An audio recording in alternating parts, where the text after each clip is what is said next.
وقضى ربك ألا تعبدوا إلا إياه وبالوالدين إحسانا صدق الله العظيم. وقال النبي صلى الله عليه وسلم: ثلاث دعوات مستجابات لا شك فيهن: دعوة المظلوم ودعوة المسافر ودعوة الوالدين لولده، أو كما قال عليه الصلاة والسلام. My dear respected brothers and young friends, it's a great gift and bounty of Allah subhanahu wa ta'ala that He has given us the opportunity to sit for some moments in remembrance of Him and the teachings of Islam.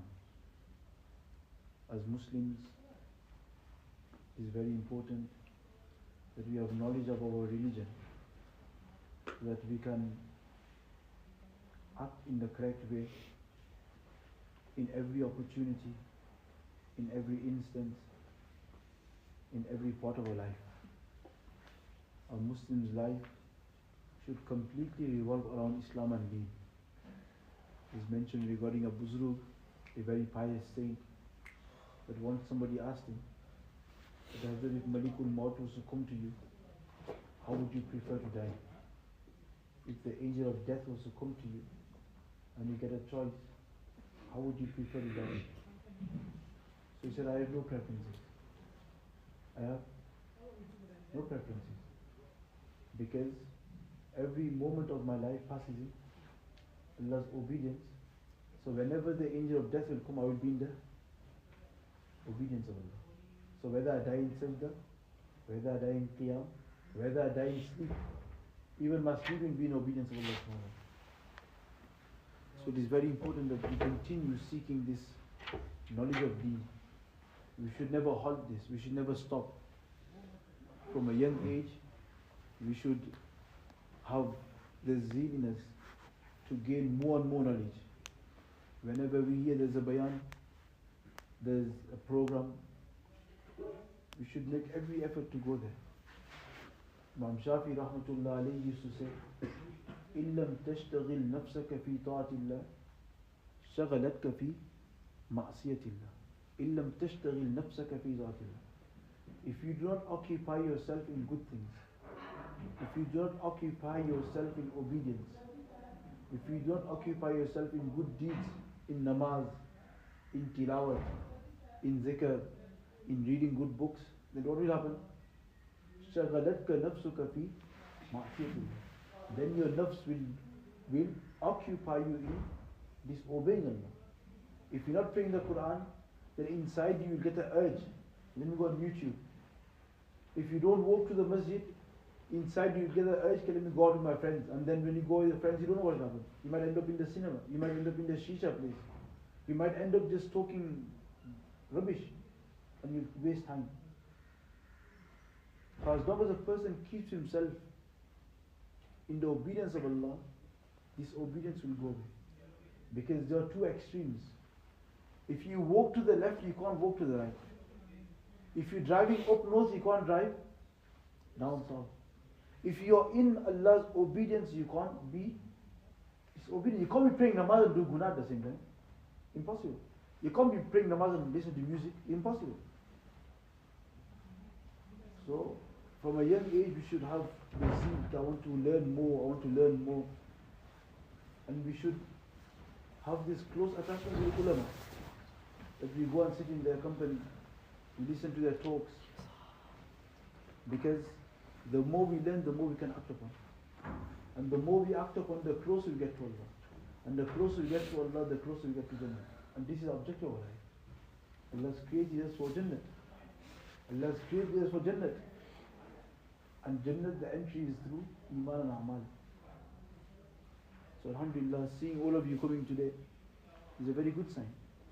It's a very happy occasion that Alhamdulillah there are youngsters who could have been at home playing on their PlayStations, but they have taken their time out to sit and listen to the words of Allah and His Rasul. The topic that is going to be discussed today is in regards to respecting one's parents. And the ayats, the verse is that Abu Zar recited. Allah subhanahu wa ta'ala mentioned in the وَقَضَى رَبُّكَ أَلَّا تَعْبُدُوا إِلَّا إِيَّاهُ وَبِالْوَالِدَيْنِ إِحْسَانًا. This ayat is ajib. Allah subhanahu wa ta'ala mentions two very great duties for a believer. One is their duty towards Allah, and the other one is their duty towards their parents. But look how much importance Allah shows. First, He starts with the importance of His duty. That as Muslims, we have to be dutiful to Allah. And what's the greatest responsibility? وَقَضَى رَبُّكَ أَلَّا تَعْبُدُوا إِلَّا إِيَّاهُ. Allah says, I have made it compulsory. Your Rabb has made it compulsory. Your Rabb orders you, commands you. Allah ta'budu. That do not worship anybody but Him. So how many instructions in regards to Allah? How many instructions? One. What's the instruction? Don't worship anybody besides Allah.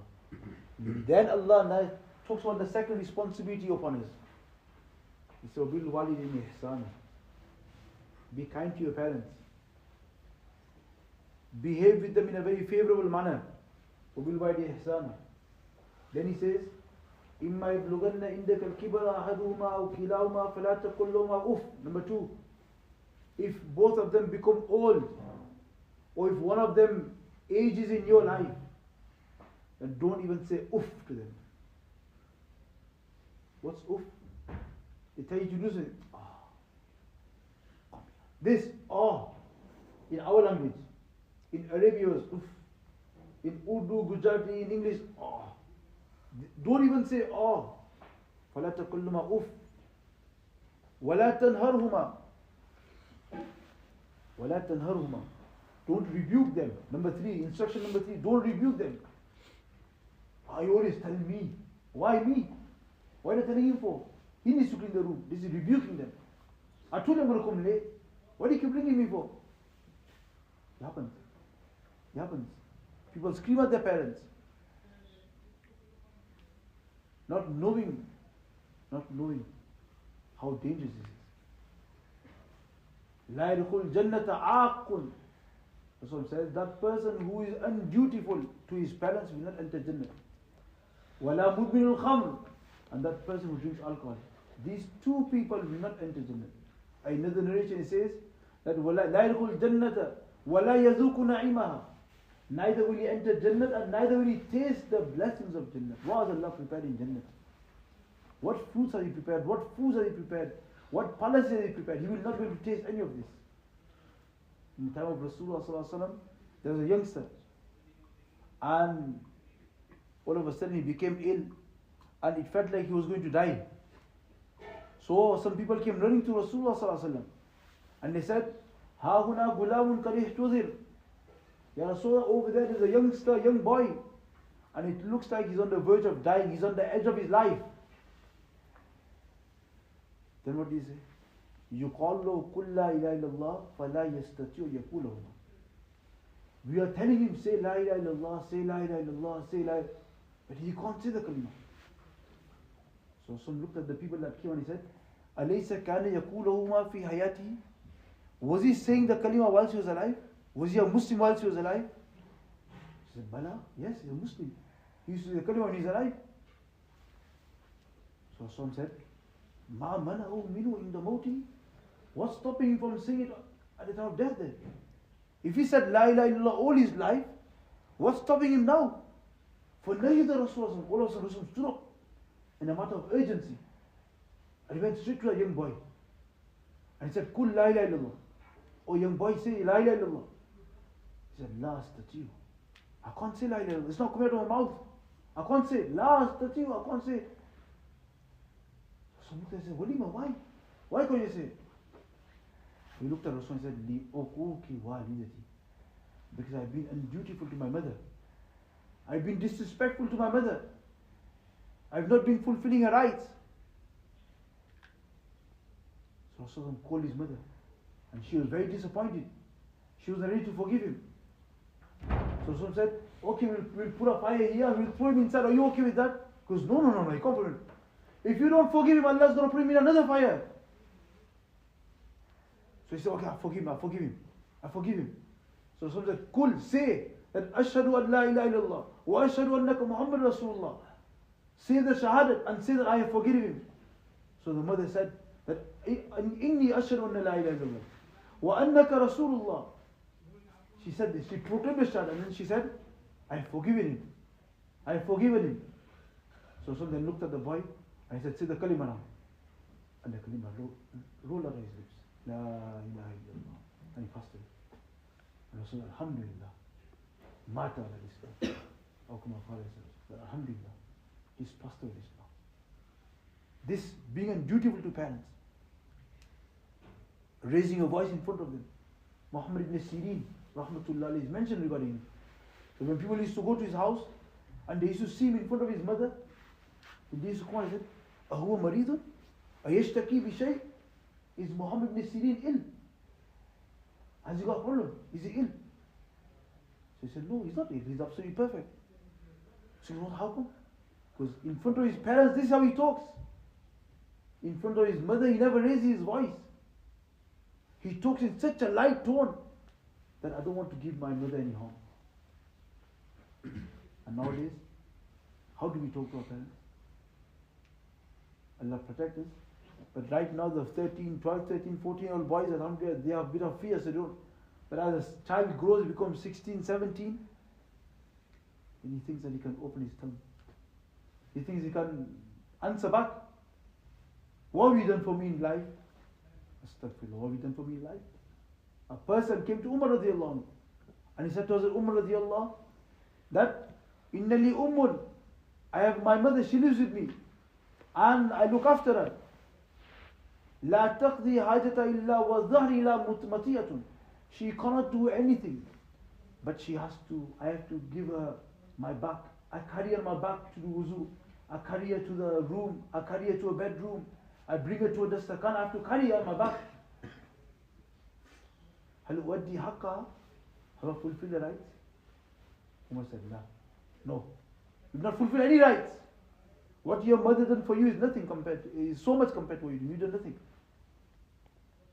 So what our parents do for us is so much. So much. They look after us. From a young age, they have more pain than we have. You are crying at night, they are sleepless. You are stressed, the whole day goes in stress.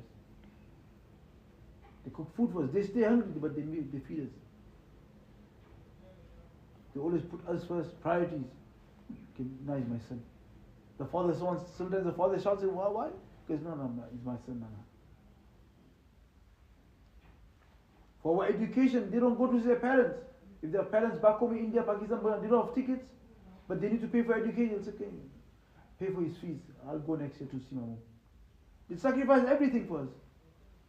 And how do you behave? You should behave in that. For Allah subhanahu wa ta'ala, وَلَا تَنْهَرْهُمَا. Point number 3, وَلَا تَنْهَرْهُمَا. وَقُلْ لَهُمَا قَوْلًا كَرِيمًا. And say good words to them. Talk to them gently.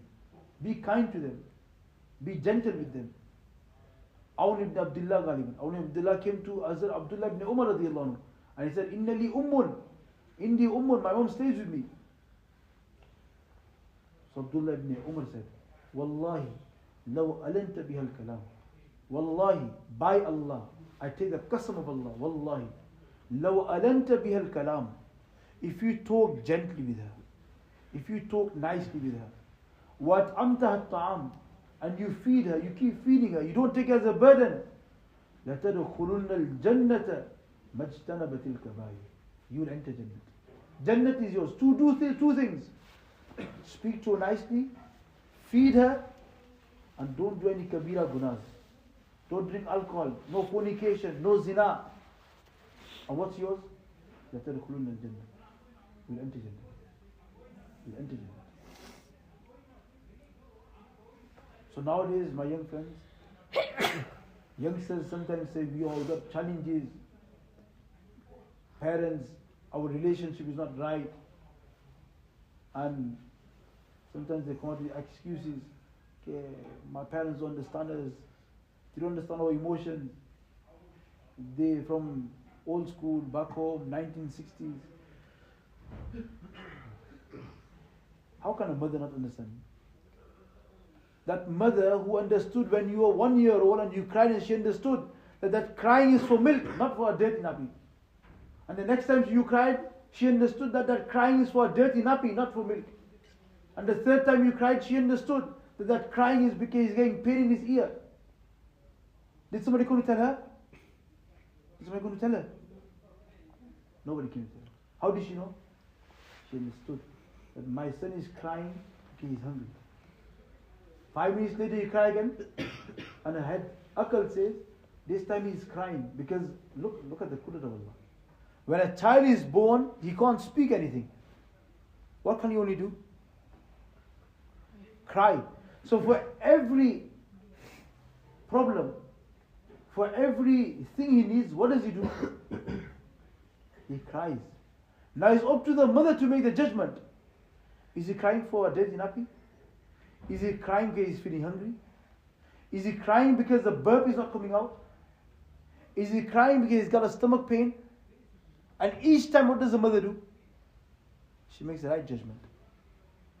So when you're 1 year old, when you're 2 year old, and you're crying and you couldn't express yourself, your mom knew exactly what you were crying for. What, now you're 18, your mom doesn't know what's going on in your life? She will not be able to understand you? So youngsters say this. They don't understand. So what happens? When they come across problems, the 12-year-old, 15-year-old, 16-year-old, they have problems, they share with their friends. They'll have a cup of tea, chai wala, and they'll talk for 2 hours. Have you spoken to your mom? Have you talked to Dawah? Nah, they don't understand. What do you mean they don't understand? If anything, they understand you more than anybody else. If anything, they will be able to assist you, help you more than anybody. If anything, the pain they will have for you will be more than anybody else's pain. But we don't talk to our parents. We talk to the whole world. But we won't talk to our parents. And all we say, they don't understand. They understand everything. Have you even talked to them? But we don't talk. And we come out with, they won't understand. They do understand. So this creates a gap. And then we start to think, my parents, how come here? This is good. This is the wrong mentality. You should talk to your parents. Look at in the Quran. Allah subhanahu wa ta'ala brings a dialogue of who? Hazrat Luqman Hakim. And he said, يا بني إن إن تكن مثقال حبة من خردل فتكن في صخرة أو يا بني أقم الصلاة وأمر بالمعروف. So many places. يا بني, what's this? Look at Ibrahim talking to his father. يا أبتي لا تعبد يا أبتي, what's this? Allah is saying that a son and father, there should be dialogue between them. And what do we say? I can't talk to my dad. He doesn't listen. He doesn't understand me. He's on a different wavelength. We're not in sync. You don't talk to him. So you should talk to your parents. And they will help you resolve. And when you talk to your parents, what's the benefit you get from talking to your parents? You go and talk to your friends. What will they do? They might just give you advice and that's it, they forget about it. When you talk to your parents, what's the next thing they do? The whole night they'll make dua for you. And what does someone say? ثَلَاثُ دَعْوَاتٍ مُسْتَجَابٍ. 3 people's du'as are readily accepted.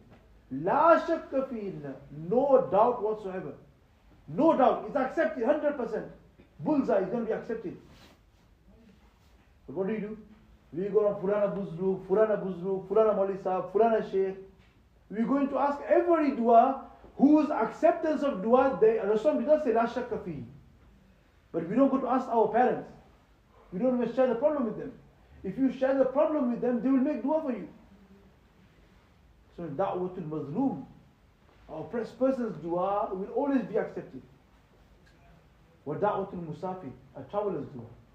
And number 3, da'watul walidaini bi waladi, the dua of the parents for the children. The dua of the parents. And how do you get dua? Khidmat. Khidmat gets you dua. As Abdullah ibn Abbas Galiban, he was spending the night by his auntie, Maimuna, who was Azwaj Muttahar, Rasul's wife, and Rasul went to relieve himself. As soon as he heard that Rasul was going to relieve himself, what did he do? He got some water. When a person goes to relieve himself, what's the next thing he needs? Water. So he went and he put some water. They got a small child. came on. Hey, bhai, who put this water? He wasn't this keeper of mine. This Chota Abdullah. Abdullah. Rasul was so happy. What did he say? Allah faqihu fi din wa alim ta'wil. Allah granting the understanding of deen. Deep understanding of deen. That's why in the Quran, Abdullah ibn Abbas everywhere you find. Abdullah ibn Abbas said this, Abdullah ibn Abbas said that. In fact, once Abdullah ibn Abbas was sat in the masjid, and a person walked in, and he was teaching students like this. A person walked in, and he said, Inni أريد أن أنكح امرأة وإني خطبت امرأة. I proposed to a girl to get married. فأبت. He said no to me. I don't get married. I don't get married to you. If somebody says I don't get married to you, don't take it too much to your heart. There's plenty of girls around. The person took it to his heart. فأبت. She said no to me. She turned me down. So what if she turned me down? There's another 50 girls now. But he took it to his heart.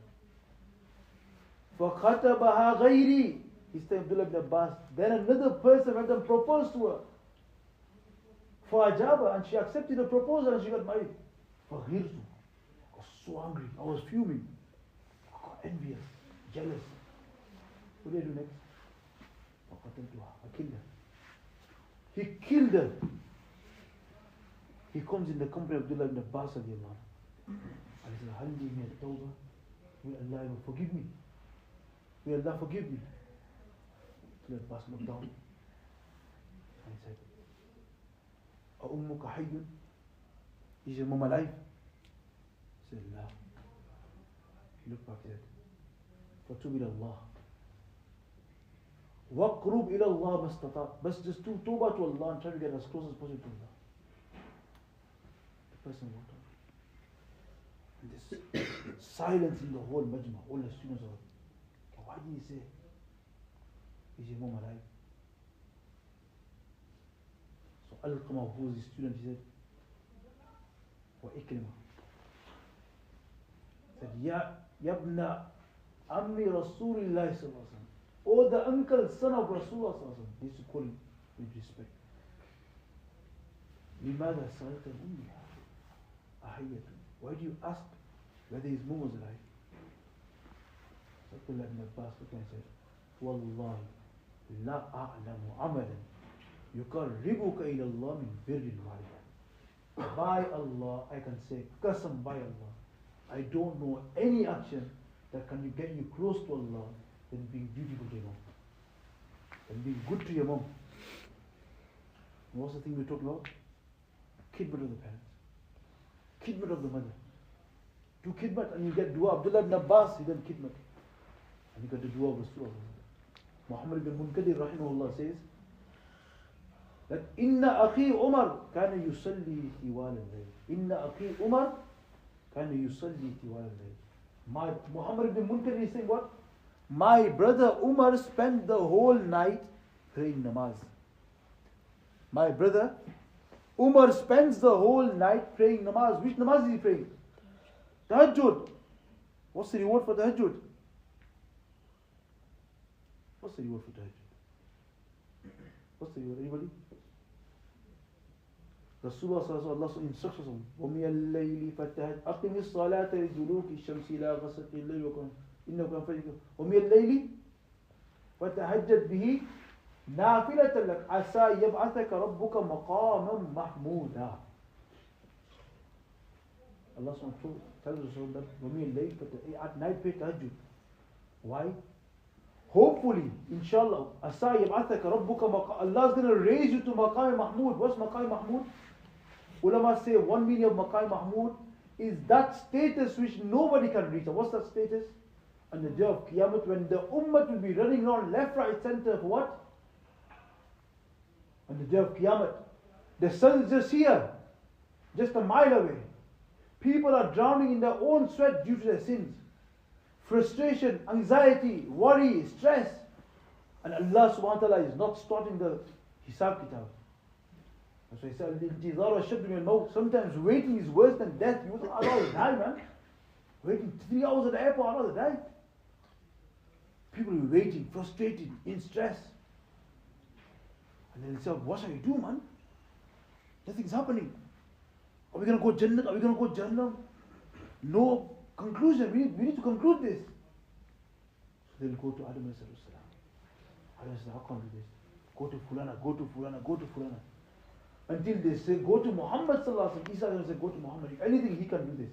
He can ask Allah. So the ummah will come running to Muhammad sallallahu alaihi wasallam. And Rasul said, Hada li, ana li. I'm going to do this. This is my job. At that time, Rasul will go and sajda. And Allah says, Muhammad, this is Maqam Mahmud. This Maqam Mahmud, the highest stage that in the plains of Qiyamah, where every person from Adam a.s. the last person will be there. But nobody will get the chance and the honor to ask Allah besides who? Rasulullah. So for Rasulullah, when you pay tahajjud, what's going to happen? Maqam Mahmud. Ulama say, what are we going to get? Because this Quran is not just for Rasulullah, it's for the whole ummah. So if Rasulullah prays tahajjud, inshallah he will be raised to Maqam Mahmud. If we pray tahajjud, what do we get? So ulama say, Allah subhanahu wa ta'ala will give us Maqam Mahmud in this dunya. What's Maqam Mahmud in this dunya? Mahmud means when you beloved. Kaya Mahmud al-Hasan. Mahmud, where are you? Mahmud means beloved. Hum kiya hua. People like him. People are attached to him.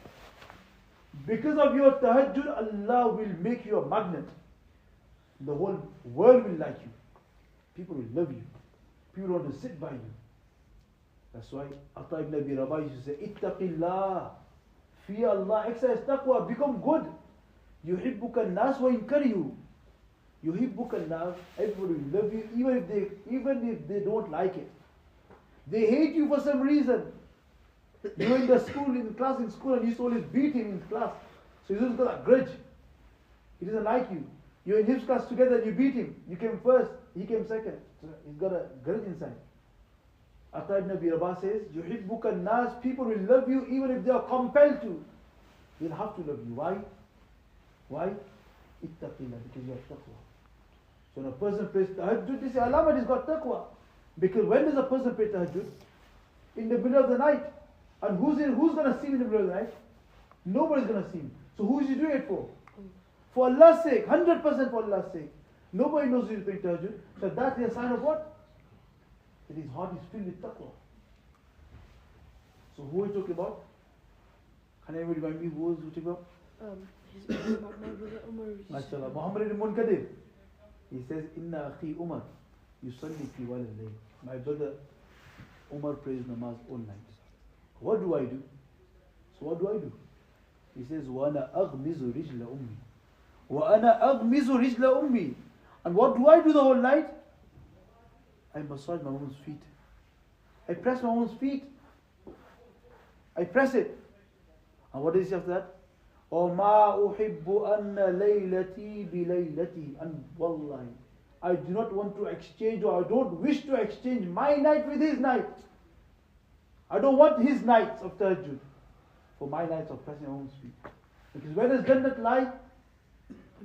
Under the mother's feet. Jannat lies here. And you get that through khidmat. So it's very important to be dutiful to our parents. Very important we show love to our parents. The second misconception people have is parents are too strict. No freedom. It's another challenge that youth face. And why do they feel like this? Because either they see their friends, they see the English, and their culture is, well, you're 16, do whatever you want, you're not bothered. Come at home whenever you want, go wherever you want. Or they see their other friends, their parents are not as mindful about their children's whereabouts. So you think, my mom cuss something every time I go after Isha, I got like 10 missed calls. No!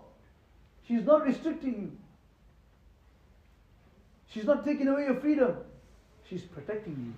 Your dad's protecting you. We need to understand this. We need to put this in our heads, in our minds. Okay, my dad says to me, okay, I don't want to see you hanging out with that boy.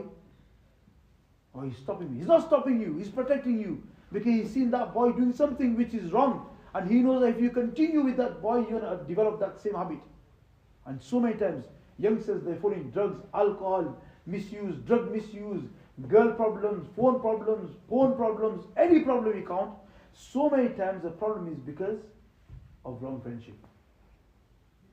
I got one student in the album told me once he was down talking, Bolo, I've got a habit of balloons, nitrogen, balloons, puts you in a high. It's a drug, not permissible, impermissible. It takes away your brain.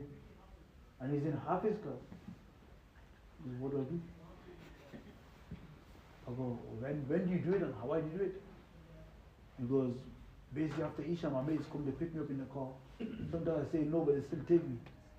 And then I end up doing it. And then I come home, I feel really bad. And I look over and go to sleep. But look, you only have to understand. You clever enough to understand that that's wrong. It's bad for your health. It's bad for your spirituality. It's disobedience to Allah. I go, and you know the cause is your friends.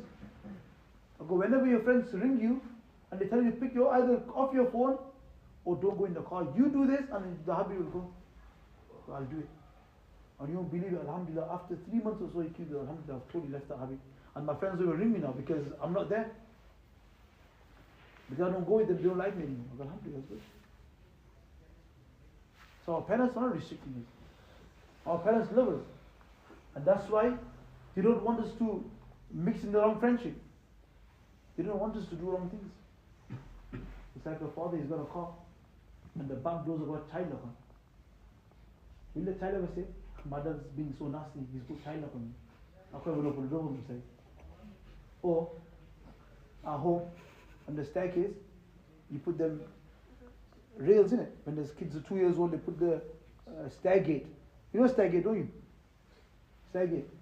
Will the child at 2 years ever say, mother's so nasty, looking for a stair gate? But why is that put the stair gate for? Why is the child lock at the back for? Because they're fearful that my child is still young.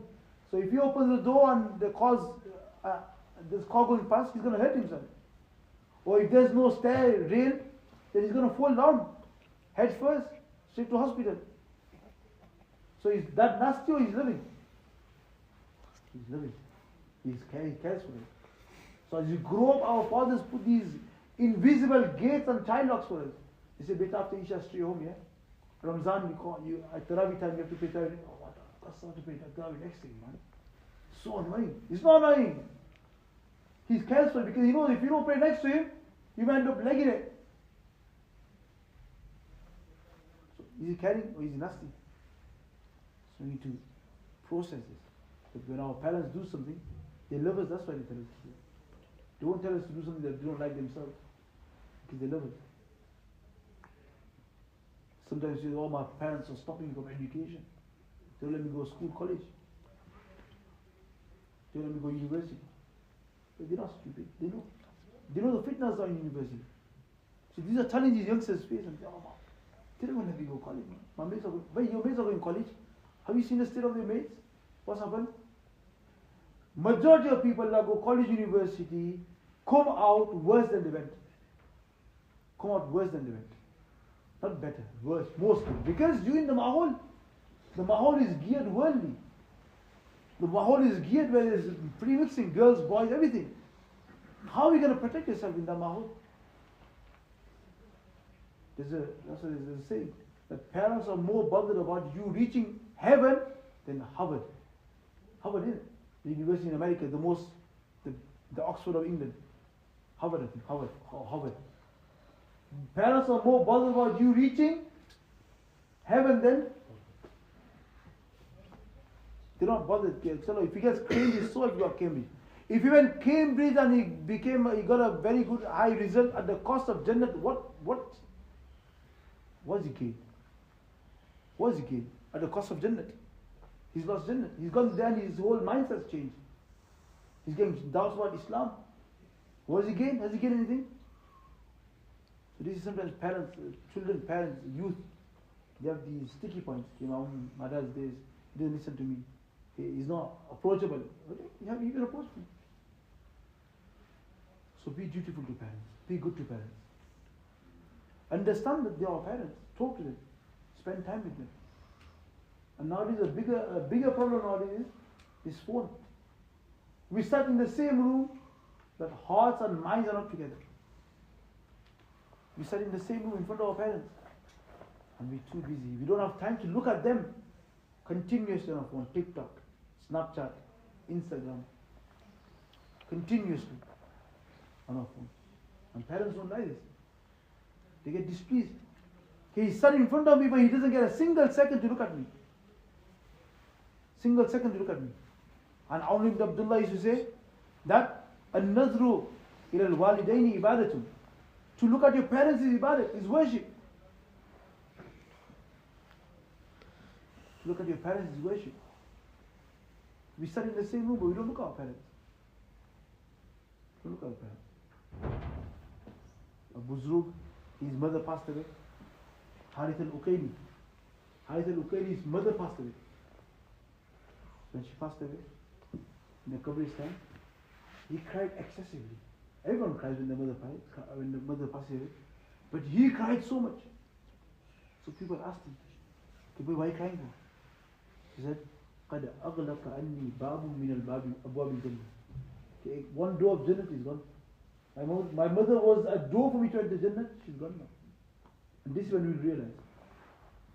So when our parents are around, we should make the most of it, do their khidmat, look after them, spend time with them. They don't want a single penny from us. They want us to sit in the room and talk to them. Mom, how's your day been today? Can I help you? Can I do something for you? Can I bring something for you? What's your favorite food? You know your father likes fish and chips. Bring fish and chips. Feed him, make him happy. I told you, Abdullah ibn Umar, you said, that لو ألنت الكلام وأطعمتها الطعام لتدخلن الجنة ما اجتنب الكبائر. If you be good to her, gentle with them, and you feed them good food, you know your mom likes her shalwa, go to Ambala, bring it for her, make her feel special. So my young friends, Ramadan is on the corner. We'll finish on this topic. Once Rasulullah was ascending the pulpit, the minbar, I said, Ameen, Ameen, Ameen. Sahabas, anything they saw, straight with us, Ya Rasulullah, why did you do this? So they said, Rasul, why did you say Ameen for? Because just now, Jibril came to me, and he said 3 bad du'as. One was that whoever gets Ramadan, فَلَمْ يُغْفَرْ لَهُ, whoever got the blessed month of Ramadan, yet his maghfirah did not take place. Ramadan is a month where Allah SWT is distributing maghfirah readily. Yesterday the Sheikh B's open. They gave me 500 free burgers. Now imagine, you went and you came back with all the burgers. What's people going to say? That's something. The guy stood in the line for 2 hours and he still didn't get a burger. There's only 500 burgers.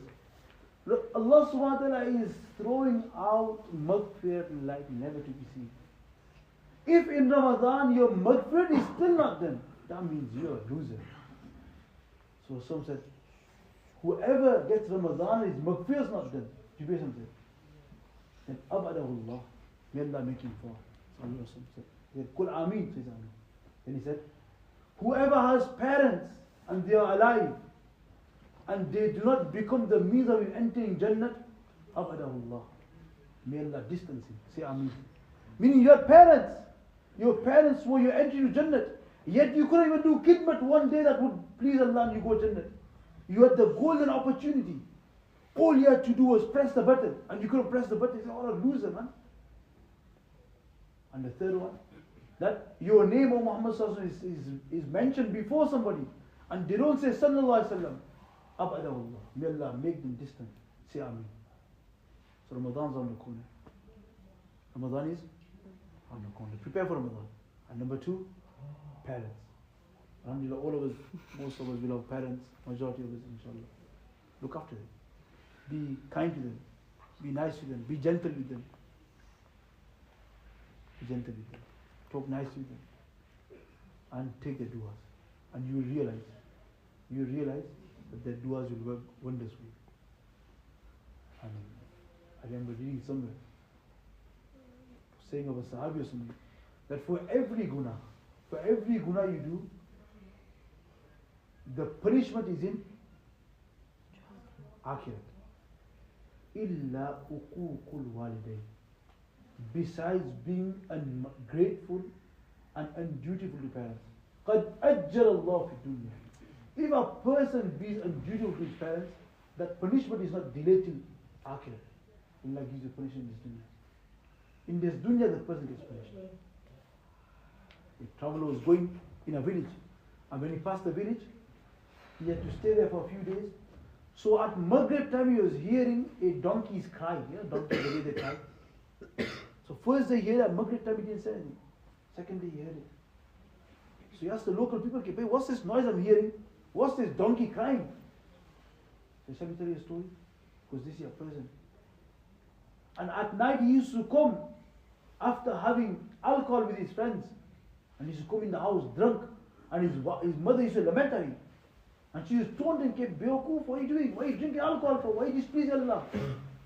And when his mom used to sit up to him, he used to say to his mom, "Stop crying at me like a donkey.